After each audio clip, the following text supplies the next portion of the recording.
Hey guys, welcome to Nomad Tutor Chick. I'm Heidi, and this video is all about an overview of what being an ESL online teacher is like. So in this video, I'm going to tell you a bit more details about what the job is actually like, including the work hours. And the second point I'll address is who is this job really good for, and is it right for you? And then the third point, I'd like to just share a bit of pros and cons that I found from doing this job. So I hope this video will give you a bit of a better idea of what the job is like and whether you'd like to do this yourself or not. All right, so first I'd like to talk a little bit more in general about what is this ESL online teaching job all about.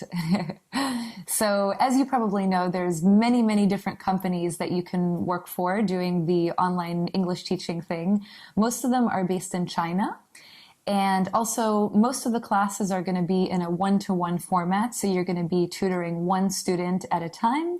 Some of the companies also do one-to-many classes as well. And how it works is, so basically once you're accepted to their platform as an independent contractor, you can open up your schedule pretty much as little or as much as you want. There's usually no minimum with most of these companies, which is really great. And it's flexible, and you can change your schedule based on your availability or how much you want to be working that week or that month. And then you kind of create like a promo video for yourself, also on most of the platforms, that will be posted on their platform that the parents can see. And then basically, yeah, they can book your class in the slots that you marked as available on your schedule.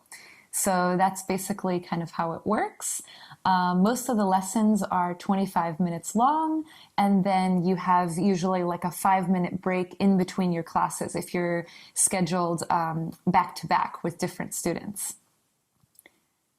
And the students, usually they're from about 4 years old to 12 years old, I would say is about the max age of the students that I've taught.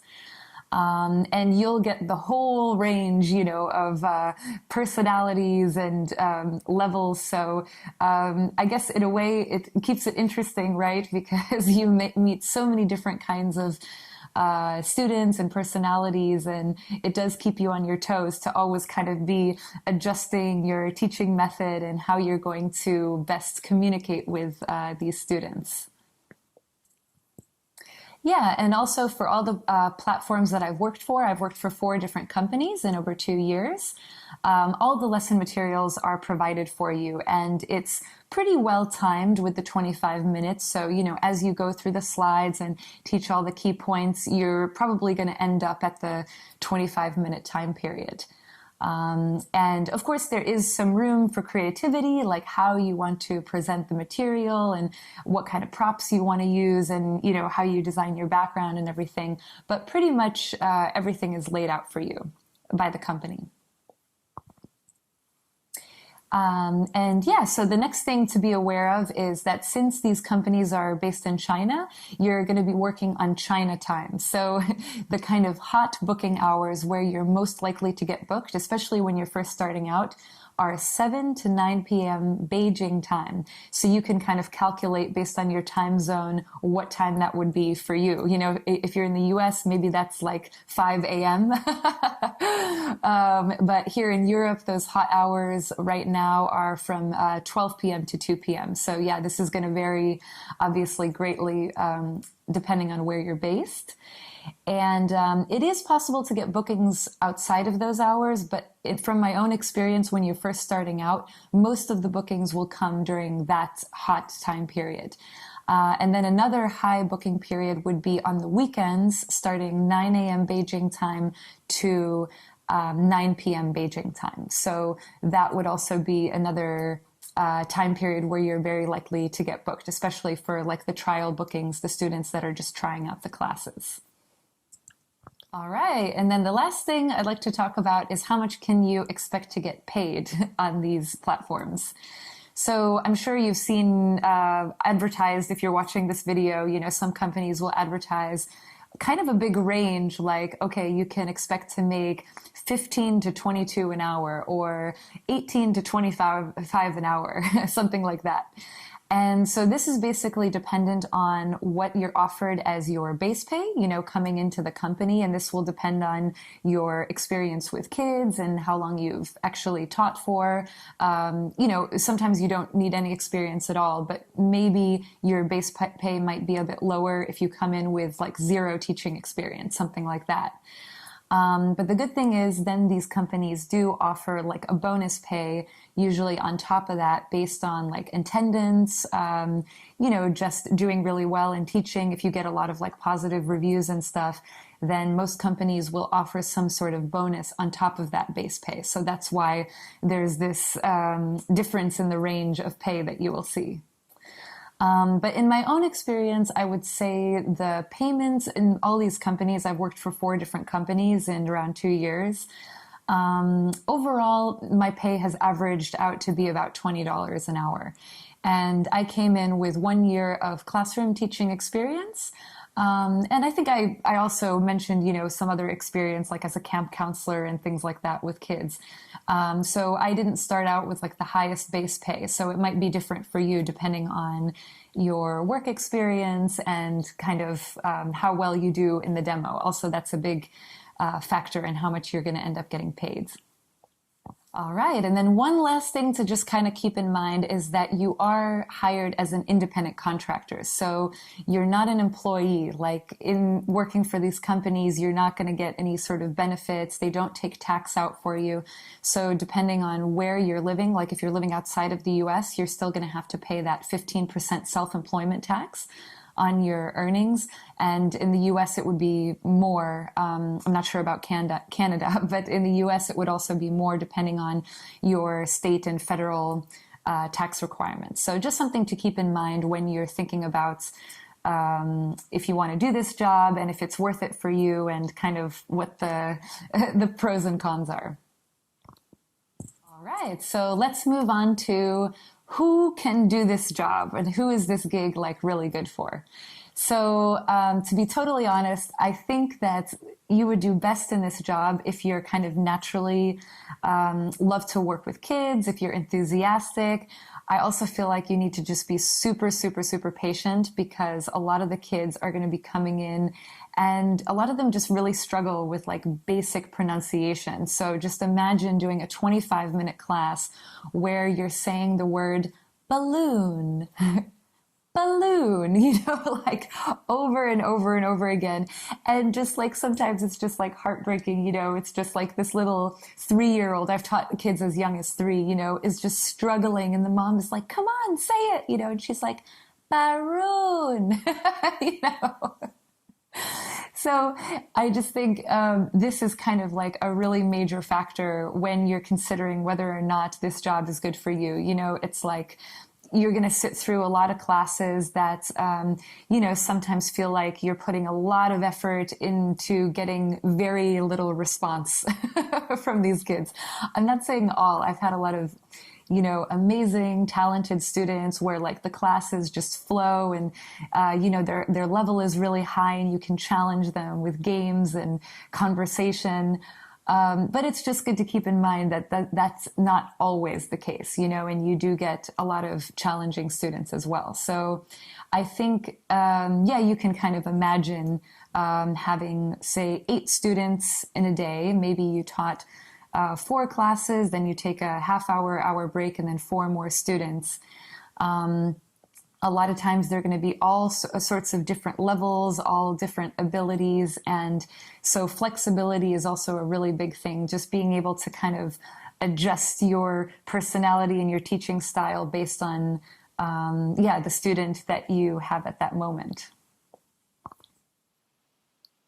Yeah, so another thing about the online teaching is that even though the companies will give you all the ready-made materials, I do think there's a lot of room for creativity in this. So I think it helps if you're like a creative person, maybe you like arts and crafts or making props. Like I designed all my own, kind of like flashcards like this because I'm traveling. I don't have much room. So a lot of my props are like cards and I just designed these in Photoshop or whatever, like, wow, to make my class like more fun and interactive and stuff like that. So, yeah, I think it's also great for artists because it's flexible and you can use it to actually support your art. I'm also a singer. Actually, I that was kind of my main income and my main gig for over 7 years. But then, as I said in my previous video, I wanted more flexibility and I wanted to be able to travel and things like that. So